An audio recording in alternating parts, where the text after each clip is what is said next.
Bonjour à toutes et à tous. En attendant que chacun se connecte, nous vous proposons de répondre à un petit sondage rapide en introduction de notre webinaire sur le bilan de compétences pour aujourd'hui et pour demain.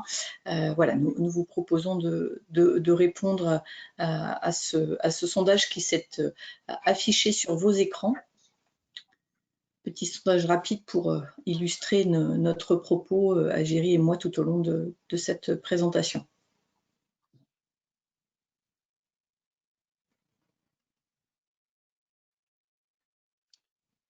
Bonjour à tous et à toutes. Géry Delmar, j'ai l'œil sur vos réponses. On abordera cela ensemble très rapidement. Merci beaucoup pour votre participation à ce mini sondage, mais qui intéressera, je pense, nous intéresse et qui intéressera tous les participants. Peut-être on va se présenter, Armelle, pour débuter. Oui, tout à fait. Ouais.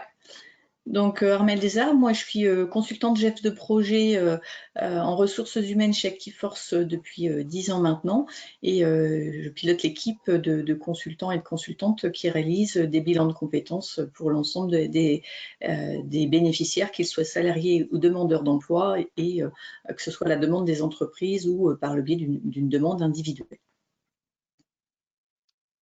Et donc, Géry Delmar, moi je suis directeur de la performance RH et de la mobilité chez ActiveForce, et j'interviens au sein du département accompagnement des carrières et des transitions sur le volet bilan de compétences dans le cadre de mobilité interne au sein des entreprises, mais également sur les dispositifs d'accompagnement à la mobilité interne ou externe, que ceci soit des mobilités subies ou des mobilités volontaires. Alors, pour vous donner donc les premiers retours, on a eu un taux de participation au moment où je vous parle de 85%. Et la question, c'était de savoir si vous aviez fait appel au FNE pour financer les bilans de compétences, par exemple, entre autres, mais peut-être d'autres formations aussi, récemment. Et donc, c'est à 30% oui et à 70% non. Donc, il y a eu de la mobilisation du FNE, mais effectivement, par rapport donc aux 15 participants qui êtes présents, voilà, ça reste un recours au FNE assez limité pour le coup, malgré l'intérêt pour les salariés en chômage partiel. Armelle, peut-être 2 mots sur le. C'est qu'effectivement, le FNE, c'est vos questions, enfin, la réponse à la question dépend aussi de vos organisations et en fonction de la situation de chômage ou non aussi de vos entreprises.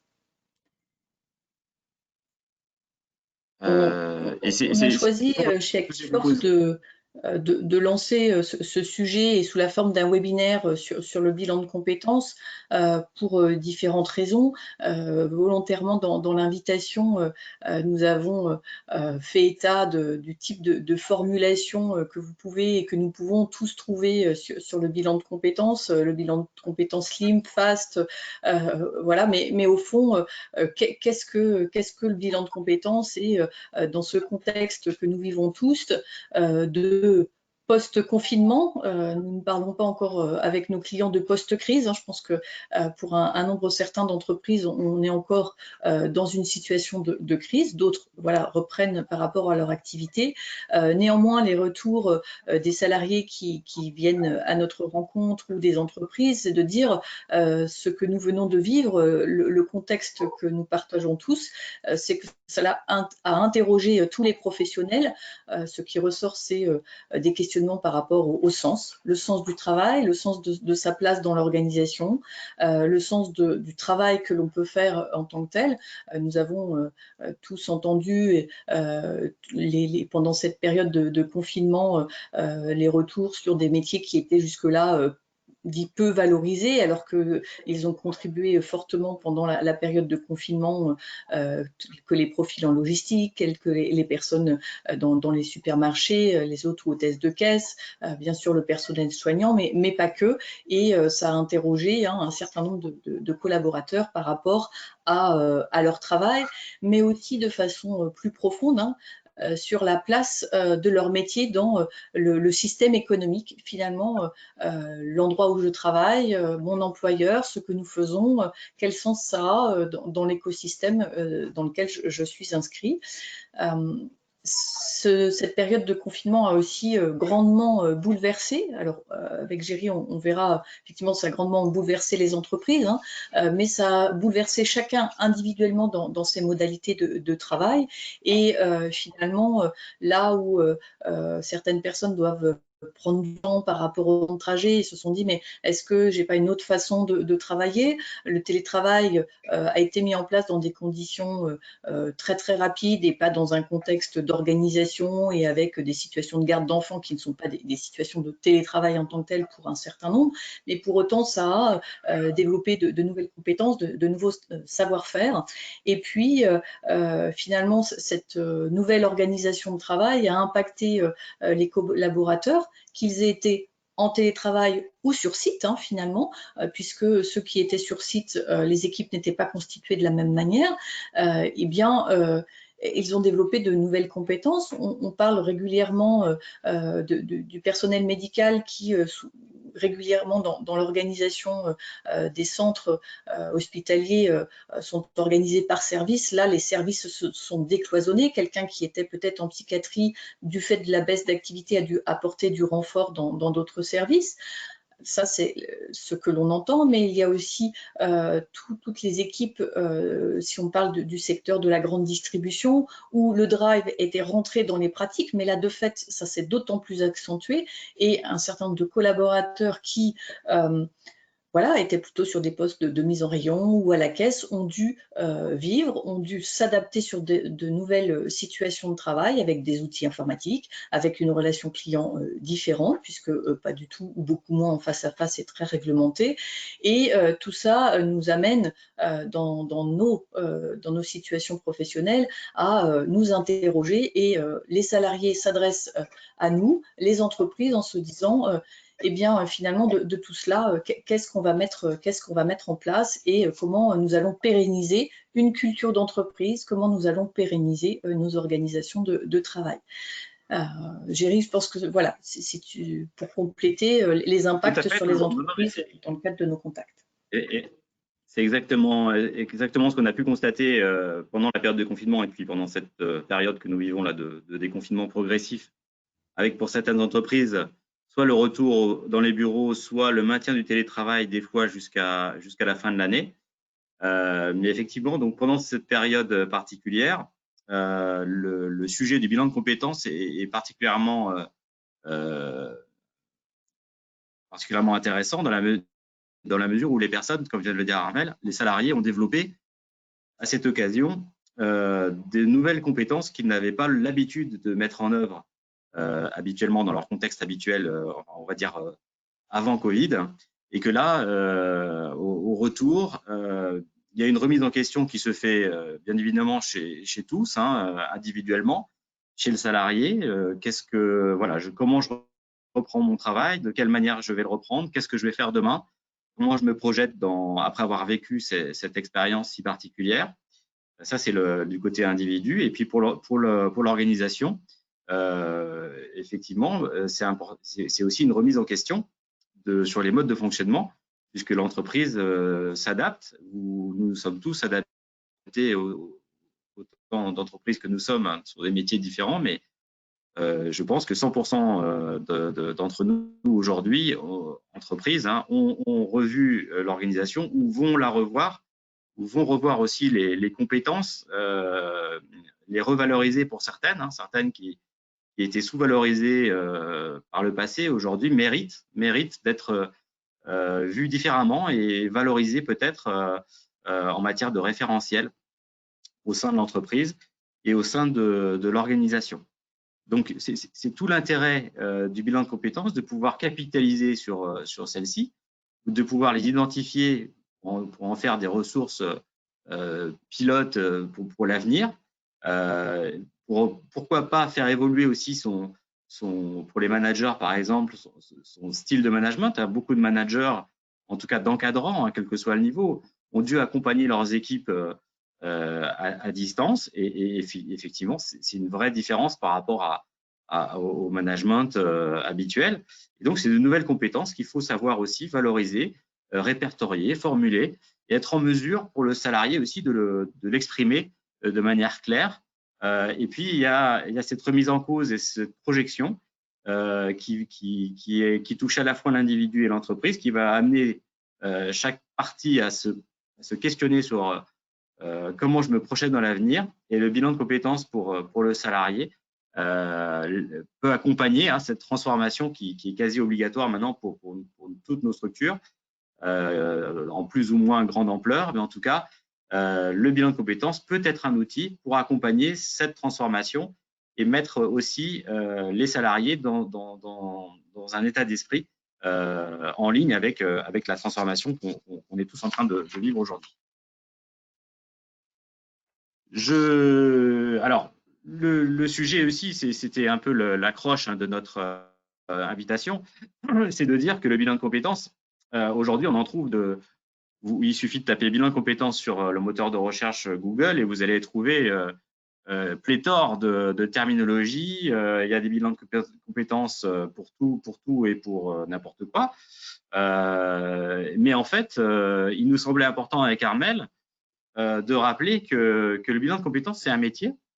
C'est celui d'Actiforce déjà depuis 1989, mais c'est un métier qui est strictement encadré par la loi et qui a été c'est un outil dédié à l'accompagnement des parcours professionnels des salariés qui a été créé par les partenaires sociaux. Et comme vous le voyez sur le slide, alors c'est un petit peu, je l'ai fait un peu exprès, mais en tout cas, tous les articles que j'ai retranscrits sur ce slide sont des articles liés aux conditions de réalisation et aux livrables et aux durées du bilan de compétences tel que c'est prévu par le Code du travail. Donc, vous voyez que c'est très riche juridiquement parlant et c'est très, très encadré juridiquement. Donc, c'est pas quelque chose qui pourrait sembler par une recherche Google un petit peu farfelu. C'est quand même quelque chose dont les principes sont vraiment fixés par la loi, avec même de la jurisprudence sur ces sujets-là. Je vous ai mis une jurisprudence là, en termes d'exemple du juillet 2018, où l'entreprise doit accompagner l'évolution des métiers et des emplois et accompagner l'évolution du projet professionnel ou personnel même du salarié. Donc c'est vraiment des éléments, des fois, le bilan de compétences, c'est pas forcément quelque chose de très utilisé en termes de recours au bilan. On reste quand même sur des taux qui sont de l'ordre de 30% de recours de manière globale en France. C'est des chiffres qui sont plutôt stables d'année en année. Et donc, c'est pas forcément un dispositif qui est très connu par les salariés. Ça l'a été, on en a beaucoup parlé, on va le voir sur le deuxième slide. On en a beaucoup parlé lors de la mise en place de l'application Mon compte personnel de formation avec le CPF et le passage en euros. Mais sinon, c'est quand même quelque chose qui reste quand même pas forcément connu de toutes les populations. Chez Actiforce, nous, on a fait un sondage sur depuis 1989, les typologies de population qui a recours et qui fait des demandes de bilan de compétences, et c'est pour l'essentiel déjà des personnes qui sont de niveau Bac plus 2 minimum, alors que chez nous, en tout cas dans les candidats qu'on a pu accompagner, alors que le bilan de compétences est ouvert à tout niveau d'études et tout niveau et tout profil de métier. Donc on voit bien déjà qu'il y a en tout cas chez Actiforce, il y a ce biais, que ce sont déjà des personnes qui ont connaissance de ce dispositif et qui l'utilisent, qui sont Bac plus 2 à Bac plus 5. Dans les profils, on a aussi, ça commence à agent de maîtrise, cadre, et puis cadre supérieur. Donc là encore, les employés ne sont pas forcément représentés dans ces chiffres. Et donc, on peut recourir au bilan de compétences alors que clairement, ça s'adresse à eux également. Bien évidemment, ça s'adresse à tous les salariés.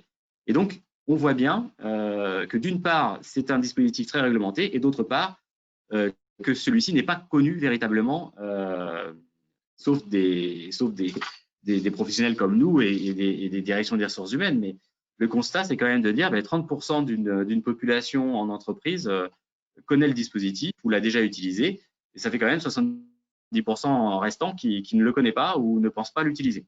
Donc, on pense qu'il y a, notamment dans le contexte que nous vivons et dans les mois à venir, il y a un vrai sujet à s'intéresser à cette question et peut-être à promouvoir cet outil à la fois au bénéfice du salarié et au bénéfice de l'entreprise.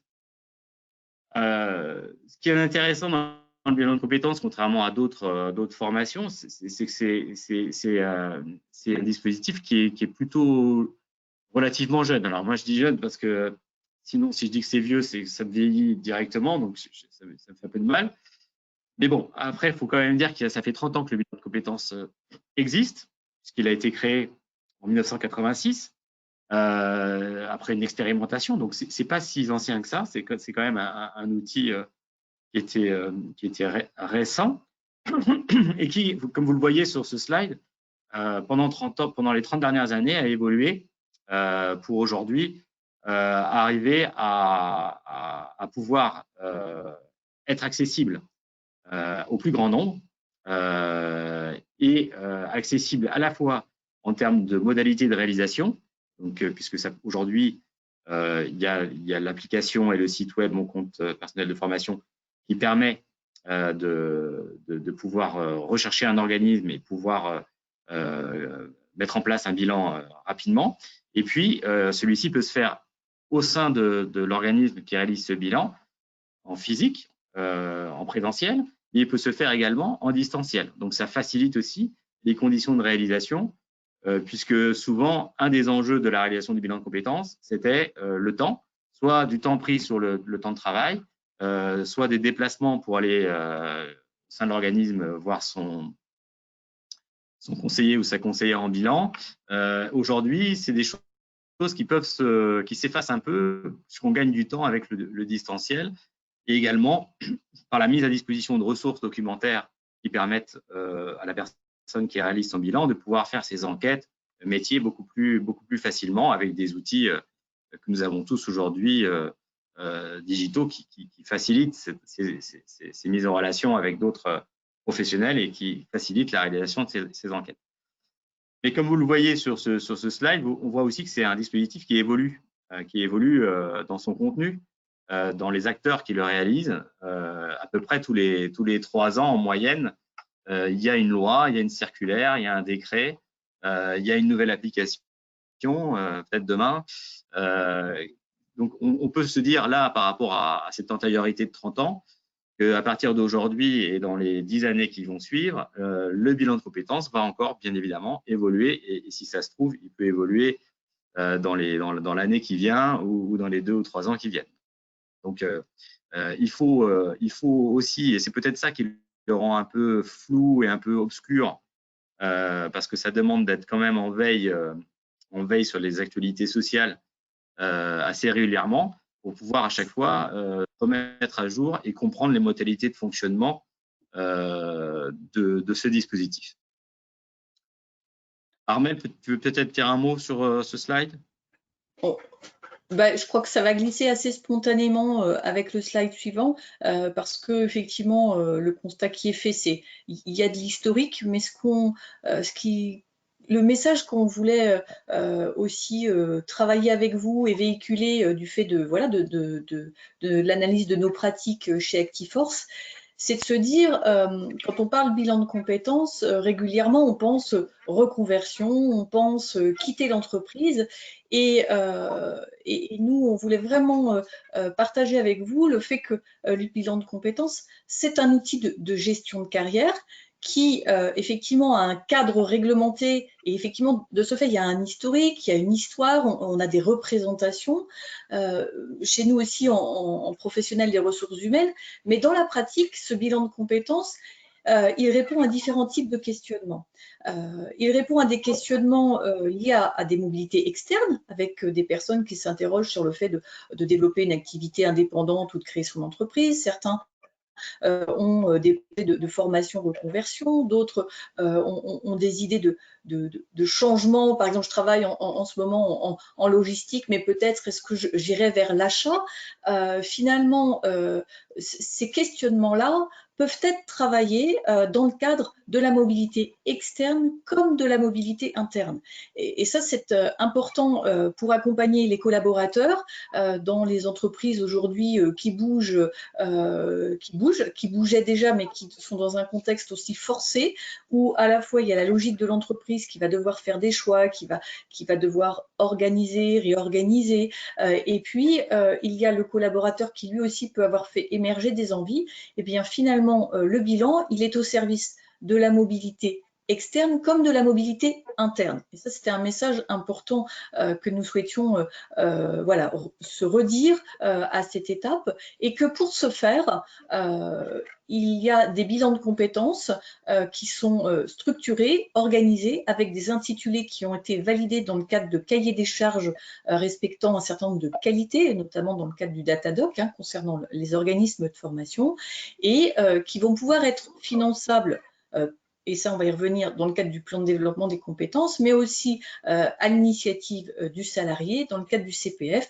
Et il y a eu beaucoup de communication sur ce sujet, notamment avec le lancement de la fameuse plateforme, mais dans la pratique, on va vous illustrer les choses tout à l'heure, c'est quand même un exercice complexe pour un salarié qui ne navigue pas dans les sujets RH. Donc, sur les bilans de compétences réglementés, vous trouvez 6 types de bilans de compétences.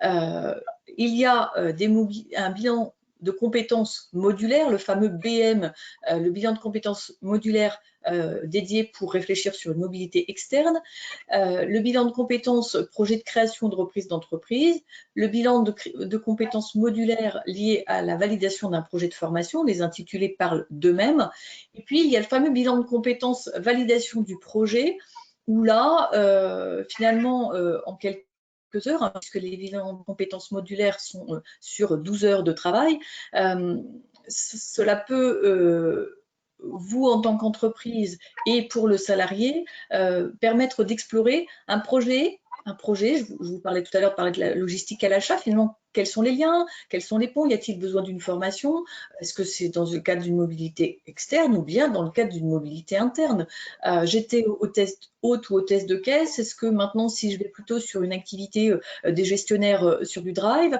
est-ce que ça me correspond? Peut-être que 24 heures ne sont pas nécessaires. En revanche, 12 heures vont me permettre d'explorer les motivations, d'identifier les compétences attendues et puis d'identifier aussi le parcours d'accompagnement nécessaire. Quand nous travaillons sur le parcours d'accompagnement, nous pouvons passer formation, mais nous ne pensons pas strictement formation en salle. Nous pensons aussi comment communiquer pour le salarié auprès de son employeur sur, ben voilà, peut-être ce serait bien que je travaille pendant 2 jours avec quelqu'un qui a déjà de l'expérience sur le sujet, ou bien être formé une demi-journée sur le logiciel de gestion des stocks, par exemple. Voilà, les bilans modulaires permettent de répondre à des questionnements de personnes qui ont des idées peut-être un peu plus avancées par rapport à leur projet. Et puis, nous avons 2 types de bilans sur 24 heures. Le bilan de compétences identifié sur 24 heures qui nécessite, qui est utilisé lorsque la personne, son projet est moins précis, où il y a un besoin de réflexion et d'introspection un petit peu plus important. Donc, nous avons ce bilan de compétences qui peut être aussi utilisé dans le cadre de situations de santé. On parle de cette période de crise, mais la situation de santé des personnes rentre clairement en ligne de compte sur j'ai une maladie, une affection longue durée, je suis exposée au public, est-ce que je reste dans cette fonction-là ou est-ce que j'évolue sur d'autres? Le bilan de compétences 24 heures peut permettre d'aller explorer de nouvelles situations, de nouveaux projets professionnels en lien avec des contraintes liées à la santé notamment. Et puis, nous proposons chez Actiforce un bilan de compétences que nous avons intitulé Premium, qui va s'adresser à des personnes qui sont sur des fonctions plus transverses, qui les amènent à être sur des fonctions qui mobilise largement les compétences de communication. Cela peut être un poste de manager, mais aussi un poste de chef de projet. On a de nombreuses fonctions sur lesquelles nous sommes sollicités sur ce type d'accompagnement qui permet, à la différence du bilan de compétences un peu plus classique, d'aller utiliser des outils qui vont explorer les compétences managériales, des tests de personnalité, plus sur le système de communication. Donc par rapport à Actiforce, notre engagement, c'est d'être dans le respect du cahier des charges à la fois par rapport à la loi que vous a présenté Géry tout à l'heure, à la fois en veille très importante sur l'évolution en termes de jurisprudence, et dans le cadre qui est celui d'aujourd'hui, la question de l'employabilité et de par nos contacts avec nos clients, une question capitale. Et puis c'est de se dire, ben voilà, les bilans, nous, ça nous intéresse en tant qu'entreprise d'en faire la promotion, mais finalement, comment on va pouvoir les articuler dans notre pratique au quotidien, où les temps aujourd'hui sont restreints. Beaucoup d'entreprises, la priorité, c'est déjà de stabiliser la reprise du travail. Et chez Actiforce, nous proposons des bilans de compétences modulaires. Avant la crise, ce sujet, quand je dis modulaire, modulable, pardon, accessible via une plateforme en ligne dont vous avez les copies d'écran ici. C'est un sujet qui se lançait un petit peu timidement parce que beaucoup de salariés qui demandaient à bénéficier de bilan de compétences ou demandeurs d'emploi se disaient bah oui, mais ce qui est important, c'est de pouvoir faire du face-à-face et puis de voir le consultant. De notre côté aussi, dans notre éthique de travail, il était important de privilégier ce temps humain. On parle beaucoup de la dématérialisation de nos activités, mais finalement, qu'est-ce qui donne du sens? On dit l'introduction de l'intelligence artificielle des robots, oui, mais la matière grise de la rencontre est très importante. Donc, nous avons en équipe travaillé sur un outil qui est opérationnel et que nous pouvons mobiliser, que nous avons déjà commencé à mobiliser, puisque finalement le confinement voilà, nous a engagés dans ce changement encore plus fortement, et les salariés que nous accompagnons en bilan de compétences aussi, où nous avons des phases de coaching où on privilégie un face-à-face. Donc notre organisation chez Actiforce nous permet de recevoir dans des bureaux dans différents lieux, avec des implantations très fortes en Paris-Île-de-France, région Centre-Val de Loire et Nouvelle-Aquitaine, mais aussi avec l'ensemble de nos partenaires sur l'ensemble de la France pour que vos collaborateurs soient reçus dans des locaux avec des consultants, comme vous nous voyez, Géry et moi, des êtres humains engagés dans leur travail et dans cet accompagnement des projets. La réalité de notre activité a été de se dire peut-être que pour quelqu'un qui habite à 50 ou 70 km de nos bureaux, est-il nécessaire de se voir systématiquement physiquement, ou bien mettons-nous en place des outils à distance qui permettent, comme on est en train de le faire aujourd'hui, comme nous l'avons pour beaucoup d'entre nous expérimenter, des outils Teams, des outils Skype, des outils Zoom. Là où nous avions parfois certains publics qui, parce que quand je suis opérateur régleur, l'outil informatique, c'est pas l'outil mon outil de travail, mais ce contexte de confinement a amplifié l'utilisation des outils dématérialisés pour communiquer avec la famille, pour communiquer avec les collègues, et de ce fait, pour proposer les bilans aujourd'hui, avec des phases à distance, voilà, culturellement, ça se met en place. Et nos consultants sont dans une logique apprenante, c'est-à-dire que lorsque des salariés ou des demandeurs d'emploi sont moins à l'aise, eh bien, on prend ce temps aussi pédagogique de s'approprier les outils pour pouvoir échanger sur les questionnements, l'analyse, les pistes de travail, mais aussi pour pouvoir utiliser les outils à distance que nous mettons à disposition des personnes en bilan de compétences.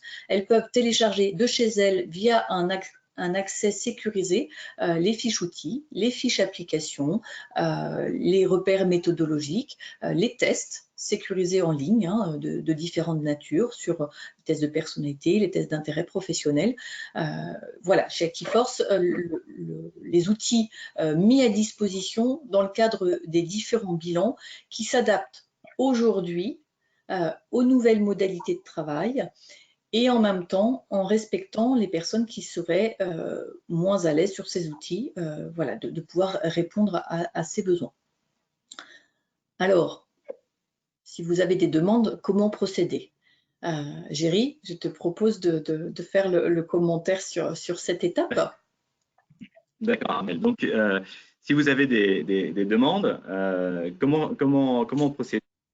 Donc là, vous avez devant vos yeux donc un schéma où on a essayé d'être le plus simple possible, même si on peut rentrer dans le détail par la suite, parce qu'il y a quand même du détail, mais c'est relativement simple. Il y a deux options. Soit le bilan de compétences est fait à la demande et à l'initiative du salarié. Donc, dans ce cas de figure-là, le salarié devra mobiliser soit son CPF, soit donc son CPF en fonction du montant en euros qu'il aura de disponible pour financer son bilan. Armelle vient de vous présenter les deux typologies majeures de bilan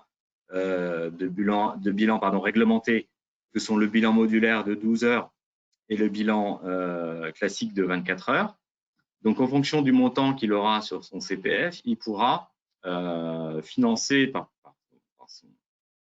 son budget CPF accessible son bilan.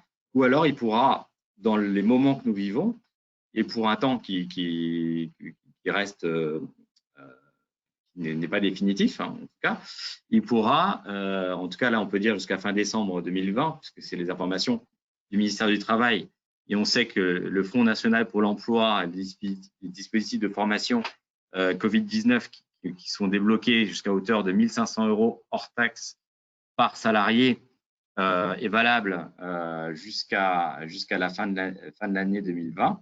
Il peut venir vers son RH ou son employeur pour lui demander que l'employeur puisse faire appel à ce financement via la convention directe qui est accessible sur le site de la Directe. Il y a un modèle de convention qu'il faut compléter, renvoyer à la Directe et la Directe valide tout ce qui est en dessous de 1 500 €, c'est validé automatiquement actuellement. L'autre possibilité de demande, ça peut être fait à l'initiative de l'employeur dans le cadre de la mobilisation de deux dispositifs. Bon, d'abord, le dispositif classique du plan de développement des compétences. Donc, son plan de formation annuel peut être mis à contribution pour financer des bilans de compétences parce que l'employeur pense qu'il est opportun pour ses collaborateurs de pouvoir justement prendre un temps de réflexion pour identifier les compétences, mettre en avant leurs atouts, leur permettre de s'interroger sur ce qu'ils souhaitent faire par la suite au sein de l'entreprise ou à l'extérieur de l'entreprise. Ça, c'est le plan de développement des compétences qui peut être mobilisé. Ou alors, le CPF peut être abondé par l'employeur. Et ça, c'est un sujet d'actualité puisque le gouvernement, hier, il y a eu des réunions donc, sur lesquelles il y a des dispositifs qui ont vocation à limiter le nombre de licenciements proposent justement que les salariés qui seraient en chômage partiel en longue durée puissent mobiliser leur CPF et faire des formations. Le bilan de compétences rentre dans ces dispositifs. Et là, l'employeur, par accord d'entreprise, s'engage à abonder le montant du CPF de chacun des salariés d'un certain montant, de manière à ce qu'ils puissent pouvoir se financer sa formation ou son bilan de compétences. Et enfin, peut-être Armelle, tu peux dire deux mots sur le dernier dispositif? Je vais juste compléter par rapport à l'abondement CPF pour partager ensemble, parce que c'est quand on a préparé ce webinaire avec Géry, voilà, on a vraiment chez Actiforce le souci de se dire d'où est-ce qu'on en est par rapport aux modalités d'abondement du CPF. Et de façon générale, dans la mise en place de la plateforme, il avait été prévu que via directement l'application moncompte.gouv.fr, l'employeur puisse avoir une application dédiée pour abonder le CPF. La Caisse des dépôts avait annoncé une mise en œuvre à partir du mois de juin. Nous sommes le 25 juin. Nous vous confirmons, puisque nous avons une demande pas plus tard que la semaine dernière, donc on s'est vraiment recreusé, reposé toutes les questions, mis en lien avec la Caisse des dépôts. À ce jour, l'application n'est pas opérationnelle pour que vous puissiez abonder de façon systématique, parce que dans le cadre des universités de début d'année, en lien avec les responsables ressources humaines, il y avait un certain nombre de questions qui avaient été soulevées en disant mais est-ce que c'est un abondement pour compléter? Est-ce que par exemple quelqu'un qui n'aurait pas 1800 € pour faire un bilan, est-ce que comment je peux compléter? Aujourd'hui, techniquement, on demande encore aux salariés d'avancer cette somme sur ses propres fonds, puis avec les justificatifs de se faire rembourser auprès de son employeur. Il n'y a pas encore une application qui vous permette, vous, d'apporter les financements. Il n'y a pas aussi la possibilité dans le cadre d'un accord avec son salarié pour un bilan qui coûte 1800, de se dire, écoute, voilà, je te propose d'en prendre la moitié en charge et que l'autre partie, tu la prennes en charge dans le cadre de ton CPF. Aujourd'hui, l'application ne permet pas de mettre en place ce cofinancement, ce n'est pas de l'abondement, mais du cofinancement. Donc, nous nous tenons largement en veille par rapport à ce sujet. Voilà, je voulais juste compléter sur cette partie abondement, parce que c'est vrai qu'avec Géry, quand on a préparé, on a vraiment redécortiqué de se dire mais comment on fait, qu'est-ce qui peut être proposé, encore une fois dans l'intérêt du salarié comme de l'employeur, quelles sont les modalités de financement qui peuvent être mobilisées, puisque le traditionnel FONGECIF, voilà, on n'y accède plus pour ceux qui sont du secteur privé. Les OPCO aujourd'hui vont avoir un rôle de conseil, mais c'est pareil, là où il y avait voilà, un routage ou un guidage, voilà, aujourd'hui ça ne se fait plus de cette manière-là, en tout cas pas sur le dispositif de bilan.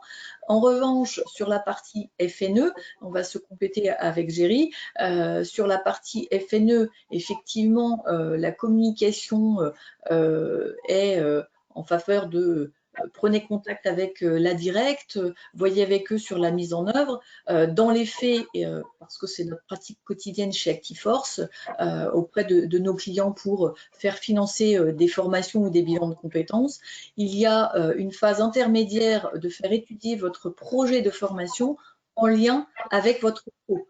Et une fois que le dossier est monté avec votre OPCO, que l'étude de vos droits sont bien verrouillés, effectivement, se fait le lien avec la directe pour le financement de vos bilans de compétences ou de vos formations, quelles qu'elles soient de toute façon. Peut-être, Géry, on propose à l'affichage le formulaire FNE. Alors, c'est vrai que je ne sais pas si on voit très bien sur le formulaire à l'affichage.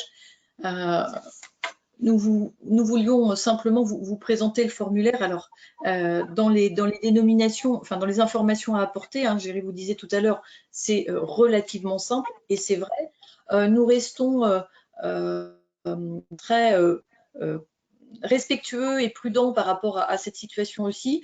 Même si le formulaire est simple, il y aura forcément des phases de contrôle par rapport à la mise en œuvre de ces projets de formation. Donc, nous sommes chez Actiforce tous mobilisés pour que les formations que nous animions financées dans le cadre du FNE, nous remplissions rigoureusement les critères par rapport aux besoins de votre entreprise et de vos salariés. Donc, sur les critères, voilà, il y a les informations traditionnelles de la dénomination de l'entreprise, du numéro de SIRET, voilà, du fait d'avoir un dossier de chômage partiel, parce que ça, c'est encore une fois, le FNE est mobilisable dès l'instant que vous avez un dossier de chômage partiel en cours. Ce que nous avons actualisé aussi, c'est que jusque-là, il était beaucoup communiqué sur le fait que la formation se fasse à distance. Là, il y a un assouplissement sur du fait aussi des mesures sanitaires hein, qui évoluent, sur le fait que ça puisse se faire en présentiel. Néanmoins, dans le contexte qui est encore le nôtre, nous avons beaucoup de demandes principalement sur du distanciel et minimiser les temps physiques de présence. Alors, Armel, juste un mot pour compléter ce que tu viens de dire sur ce fonds hein, qui est proposé par l'État de manière exceptionnelle avec un financement quand même assez généreux, hein, on peut le dire, par rapport à d'autres pays d'Europe qui n'ont pas ces propositions-là. C'est quand même qu'il y a une contrepartie sur l'utilisation du FNE, qui est que l'entreprise s'engage à ne pas licencier le collaborateur qui bénéficie de la formation et que le collaborateur doit être en chômage partiel. Donc chômage partiel qui peut être partiel ou total.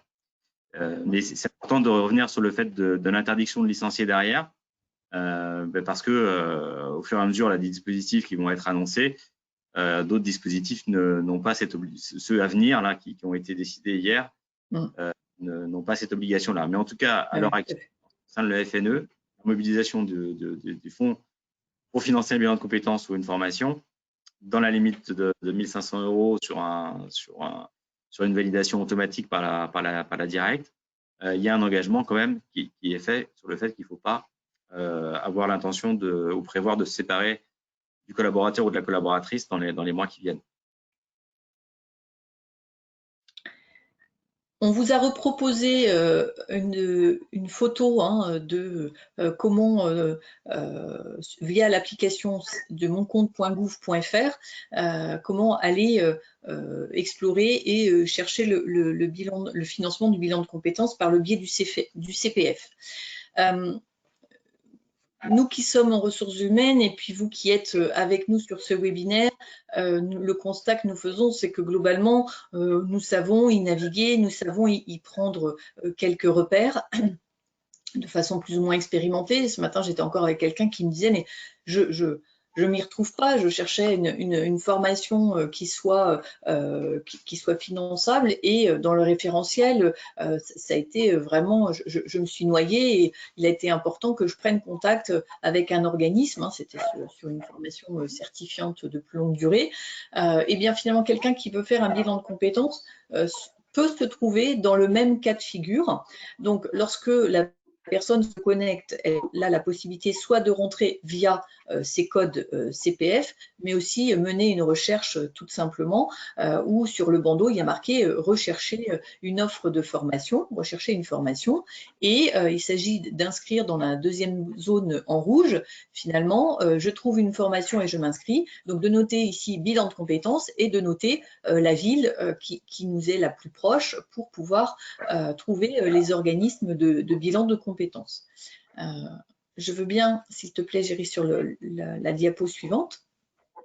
Et une fois qu'on a tapé bilan de compétences, on arrive sur un écran qui voilà, peu ou prou ressemble. Hein, c'est le code couleur, l'organisation ergonomique. Hein, la présentation ne permet pas de voir précisément, mais si j'illustre un bassin d'emploi qui est celui du 45 hein, dans le Loiret, quelqu'un qui cherche un bilan de compétences va trouver plus de 10 000 prestataires proposant un bilan de compétences en ayant noté Orléans. D'où toute l'importance du côté des ressources humaines, comme nous, du côté cabinet, lorsque nous sommes sollicités, de pouvoir guider et de pouvoir conseiller sur la manière de rechercher l'information. Parce que un salarié, quel qu'il soit, se retrouver dans une application, on lui dit, bah, écoute, il faut que tu trouves parmi 10 000 prestataires celui qui te convient. Imaginez, c'est quasi impossible. Donc, quels sont les critères à prendre en considération? Alors, nous, simplement, bien évidemment, pour trouver Actiforce, il faut noter nom de l'organisme et noter Actiforce. Et là, vous verrez les bilans de compétences dans les détails avec les lieux géographiques qui sont proposés, les tarifs en clair. Vous verrez aussi ces informations de façon très pratico-pratique. Une fois que l'on est sur cet affichage, hein, sur le bilan de compétences Actiforce, bilan premium, je souhaite faire ce bilan, la personne clique et là, effectivement, c'est très simple. La difficulté, c'est d'accéder à l'information précisément, d'où notre rôle et d'où aujourd'hui l'objectif de ce webinaire, vous donner de l'information pour pouvoir la véhiculer auprès de vos salariés ou de toute personne qui vous demanderait de l'information par rapport au bilan de compétences. Une fois que la personne elle a cliqué sur sa demande de formation, nous avons un délai très court qui est de 4 jours pour proposer un planning et le bilan de compétences peut se mettre en place quelques jours à la suite, tout simplement, alors qu'avant, il nous fallait quasi 2 mois pour mettre en œuvre. Donc, simplification des démarches. Pour vous, en tant qu'entreprise, si vous souhaitez accompagner vos collaborateurs sur cette étape, leur proposer des bilans de compétences, dans cette période de chômage partiel pour certains, eh bien, ça peut se mettre en place très vite dans le cadre de la baisse d'activité. Voilà pour cette partie. Et effectivement, l'important, c'est ce qu'on se disait ensemble. Le bilan de compétences reste une étape importante pour explorer l'avenir, à la fois faire le point qui vient de se passer et explorer l'avenir. Chez Actiforce, nous vous proposons un rendez-vous exploratoire gracieux pour valider le fait que le bilan de compétences qui soit projeté, que ce soit un 24 heures ou un 12 heures, puisse répondre bien aux besoins de la personne. Et nous vous guidons, que ce soit pour l'employeur ou pour le salarié, à la mise en œuvre opérationnelle, financement dans le cadre du CPF, financement dans le cadre du FNE en lien avec votre OPCO. Nous vous guidons par rapport à ces étapes-là. Le financement, effectivement, et le conseil, parce que le bilan de compétences, et c'est le message important à se revéhiculer, et nous vous proposons avec Géry de s'inscrire dans cette logique-là, finalement, pour ceux qui se disent encore, mais le bilan de compétences, c'est pour une reconversion, le bilan de compétences, c'est parce que la personne veut partir de l'entreprise. Oui, mais pas que. Le bilan permet, et si vous avez des collaborateurs qui viennent à vous avec ces questionnements, n'hésitez pas, si ça vous semble opportun, à au moins leur proposer, charge à eux après de le mettre en place, mais des personnes qui vous parlent de j'ai envie de changer, mais je ne sais pas pourquoi, et j'ai envie de rester dans l'entreprise. Finalement, comment je peux les guider sur mieux se positionner dans le poste actuel, parce qu'il peut y avoir de la lassitude, mais c'est aussi parce que la personne a besoin de faire le point par rapport à quel est son positionnement en tant que manager dans cette nouvelle organisation. Cela peut vous permettre aussi d'avoir un outil pour anticiper une mobilité interne. Vous savez que de fait, il y a un service qui fabrique du chocolat à destination des restaurateurs. Vu le contexte de confinement et les difficultés économiques de ces secteurs d'activité, eh bien, les personnes vont devoir basculer sur d'autres lignes de production, sur d'autres logiques de fonctionnement. Eh bien, comment je peux les aider? Parce qu'en revanche, les tablettes de chocolat pour fabriquer des gâteaux, eux, ont décuplé leur vente. C'est un exemple concret vécu avec l'un de nos clients. Donc, comment on va accompagner ces situations de mobilité interne? Et le bilan finançable est un bon moyen pour faire en sorte que la personne soit actrice de ce changement. Cela permet aussi de construire un parcours de formation adaptation. Nous avons aussi des personnes des salariés qui viennent à nous, mais en lien avec leur employeur, dire ben voilà, j'ai envie de partir, j'ai ce projet-là, mais je voudrais sécuriser. Je suis en cours d'une négociation de rupture conventionnelle, mais je voudrais verrouiller un accompagnement. Eh bien, nous pouvons vous pouvez proposer à vos collaborateurs un bilan qui leur permette de travailler sur une mobilité externe choisie. Nous sommes aussi sollicités par des entreprises comme par des salariés en disant je sens qu'il va falloir que j'anticipe un changement, que mon emploi va être supprimé, je ne me vois pas d'avenir dans l'entreprise actuellement, comment je peux faire et qu'est-ce que je peux faire demain? Donc, comment on peut accompagner les personnes vers cette mobilité externe qui peut être imminente ou dans les mois qui viennent. C'est aussi un levier, un moyen pour vous en tant qu'employeur et à destination des salariés.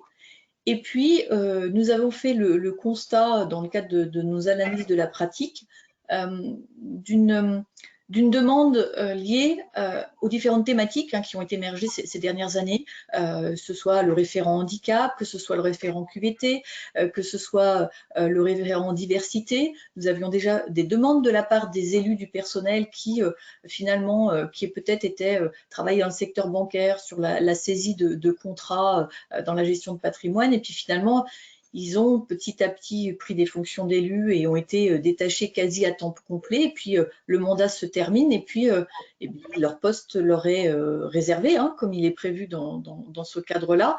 Mais finalement, les compétences qu'ils ont développées ne correspondent pas au poste qu'ils occupent actuellement. Alors, comment le salarié peut-il se projeter dans une activité professionnelle, et comment vous, en tant qu'employeur, vous pouvez aussi les accompagner sur voilà, comment je me projette, et que vous ayez de l'information sur des types de postes à leur proposer. Voilà pour illustrer notre retour d'expérience par rapport à ces sujets, et qui correspond aussi à une dynamique que j'arrive à vous proposer finalement, où dans nos vies professionnelles, voilà, comment on peut vivre les choses par le biais de cette situation de changement. Alors, effectivement, là, vous avez sous les yeux le schéma Ikigai, alors que certains d'entre vous peut-être connaissent déjà. C'est vrai que c'est un outil qu'on utilisait. Maintenant, je vais parler aussi un peu au passé, mais parfait. Mais on utilisait cet outil lorsque les personnes étaient dans un questionnement sur de l'élaboration de projets et sur une envie de changement professionnel forte. Mais c'est vrai qu'étant donné le contexte, on trouve aujourd'hui que dans le cadre de la réalisation d'un bilan de compétences, c'est intéressant, parmi d'autres outils que nous utilisons, comme les tests d'intérêt professionnel ou les tests de personnalité comme intérêt professionnel comme Exa 3D par exemple, qui est un très, très bon test également, l'Ikigai pouvait être aussi un outil très intéressant, notamment dans les mois que nous allons vivre, pour les personnes qui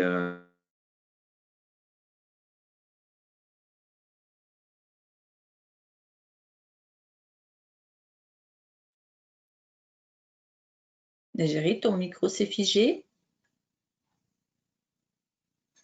Ah, on n'entend plus Géry.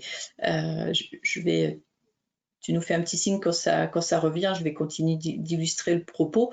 Effectivement, dans les périodes que nous allons vivre, ce qui s'est exprimé un petit peu spontanément dans les articles que nous avons lus, finalement, repose sur voilà, ces fondamentaux. C'est comment j'interroge ce que j'ai envie de faire, comment j'ai envie de le faire. Ça y est, Géry, tu es revenu avec nous. Tu peux reprendre le fil.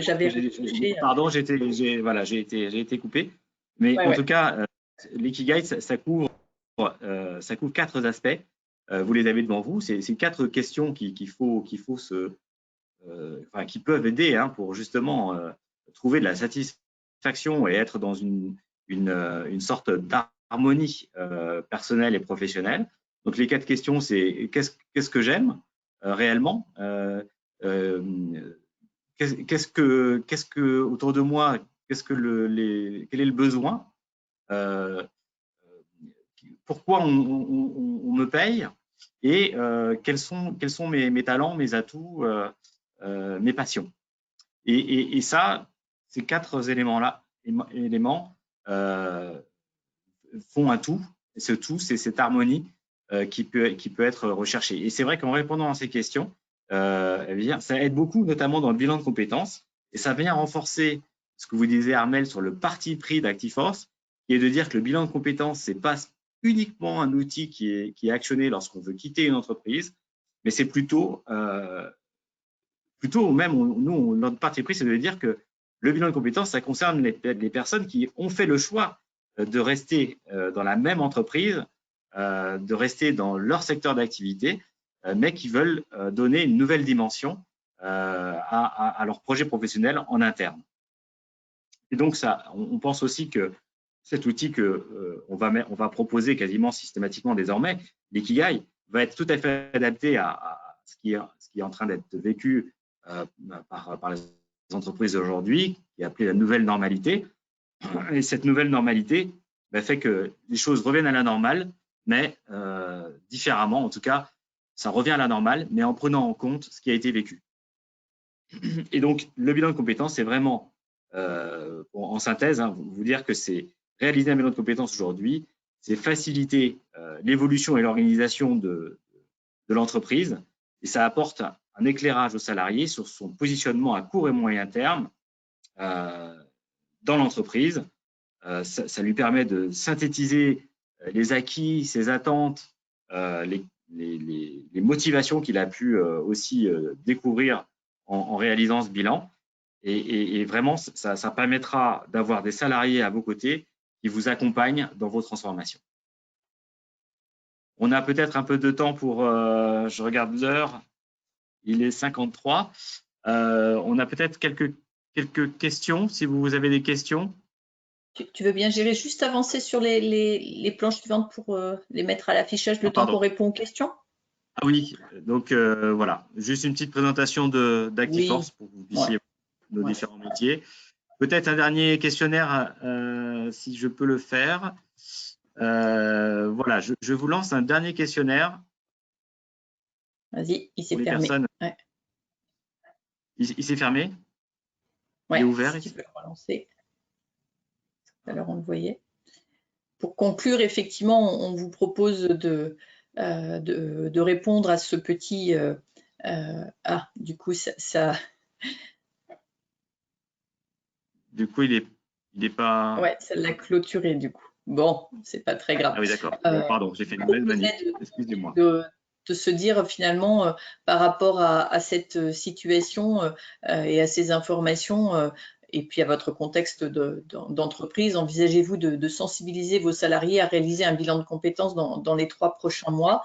En tout cas, n'hésitez pas à répondre à cette question spontanément via le chat. Sur le côté droit, on ne vous a pas fait de commentaires, mais vous avez la possibilité de chatter et de pouvoir… donc, seul Géry voit les questions. Donc, moi, je ne vois pas les questions, mais je ne doute pas qu'il y en ait. Et en tout cas, si vous voulez profiter de cette zone de chat pour compléter et répondre à cette question simplement avec un oui ou un non, ce qui nous donnera, ce qui vous permettra de faire un petit retour aussi au collectif des participants sur le bilan.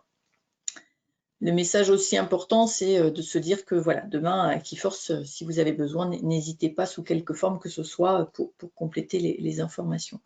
Géry, est-ce que tu vois les questions et tu peux nous les illustrer?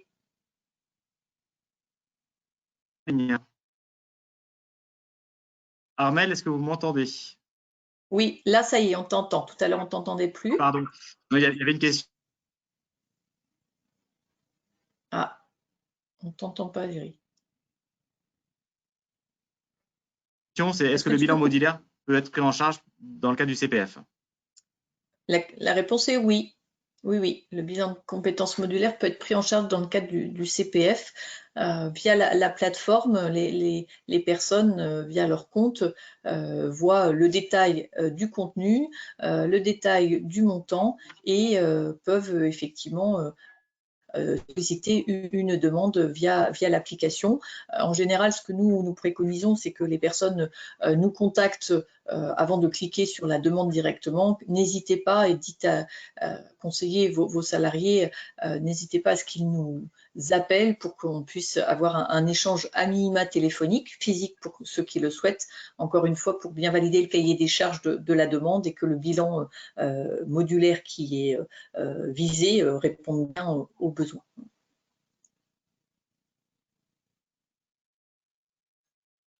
Voilà, après j'ai quelques commentaires, donc qu'il y a une vraie sensibilisation au sein un participant qui nous précise qu'il y a une vraie sensibilisation de ses salariés au bilan de compétences. C'est Christine qui nous précise ça.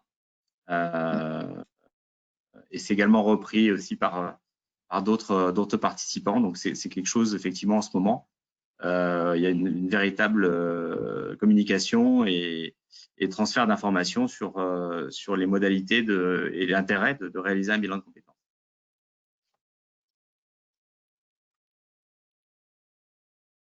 Armel, tu m'entends? J'ai l'impression que ça coupe un peu. Non, on t'entend bien. On ne te voit plus, mais on t'entend bien. Vous ne me voyez plus. est-ce que tu vois, est-ce qu'il y a d'autres questions, d'autres commentaires qu'on peut partager avec le collectif? Non, mais tout simplement quand même remercier tous les participants d'avoir assisté à notre webinaire. On est ravis avec Armelle d'avoir pu vous parler du bilan de compétences et de vous partager avec vous la vision que ActiveForce pouvait en avoir aujourd'hui en tant que professionnel des ressources humaines. Et puis vous souhaitez à tous et à toutes la meilleure reprise possible actuellement. Pour tous les participants, bien sûr, moi je m'associe à Algérie sur ce message. Une bonne reprise pour voilà, le bien-être effectivement du travail pour le collaborateur dans un collectif de travail où on sait que la cohésion d'équipe est aussi un moment important.